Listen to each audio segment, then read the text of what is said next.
এখানে তো 130 টাকা বিরিয়ানি করেছো, এই ছাড়া কি আর কোনো কন্টেনারে বিরিয়ানি রাখো? হ্যাঁ আছে, 4 কিলো 2 কিলো সব আছে। কত কি দাম রাখছো বলো? দেখো 4 কিলোর দাম নর্মালি থাকে আমাদের 520 টাকা। হ্যাঁ, আর যেটা তোমার 2 কিলো থাকে ওটার দাম হচ্ছে 260 টাকা। 208 টাকা। হ্যাঁ, তো তোমার ভিডিও দেখে আসলে 2 কিলোতে আমরা 250 টাকা রেখে দেবো, মানে 10 টাকা ডিসকাউন্ট। আর 4 কিলোটা 500 টাকা। এই হচ্ছে সেই 4 কেজি কন্টেনার। এটার দাম কত? মোটামুটি 500 টাকা, তাই তো? 500 টাকা।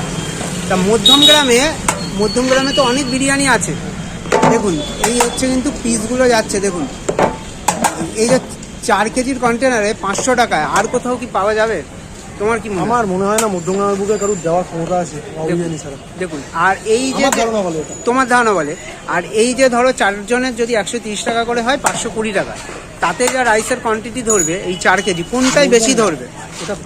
এটাতেই কাস্টমার বোঝে না। কাস্টমার কীভাবে বলবো? কাস্টমার বলে যে এই দোকানদার যখন আমাকে এটা পুশ করছে তার মানে এখানে দোকানদারের কোনো প্রফিট আছে, কিন্তু আলটিমেটলি এটা একবার বাড়িতে নিয়ে গিয়ে তুমি রাইস মেপে দেখবে 1 কিলোর কন্টেনারে করে কত, মানে এটা অ্যাপ্রক্স 5 জন খেয়ে নিতে পারবে, তাই তো? দেখুন ওপর থেকে সাদা রাইস যাচ্ছে, দেখুন এই হচ্ছে কিন্তু প্রপার বিরিয়ানি। আর তোমাদের যেটা হচ্ছে বিরিয়ানিতে দাদা তোমরা ফুড কালার ইউজ করো না, তাই তো? এই যে হলুদ ভাবটা, এটা হচ্ছে সাফরানের কালার, তাই তো? ঠিক বললাম তো? দেখুন দেখুন দেখুন, এই হচ্ছে কিন্তু ওয়াও বিরিয়ানি, যেটা হচ্ছে রোগানের তেল, সেটা না দিলে বিরিয়ানি হবে না।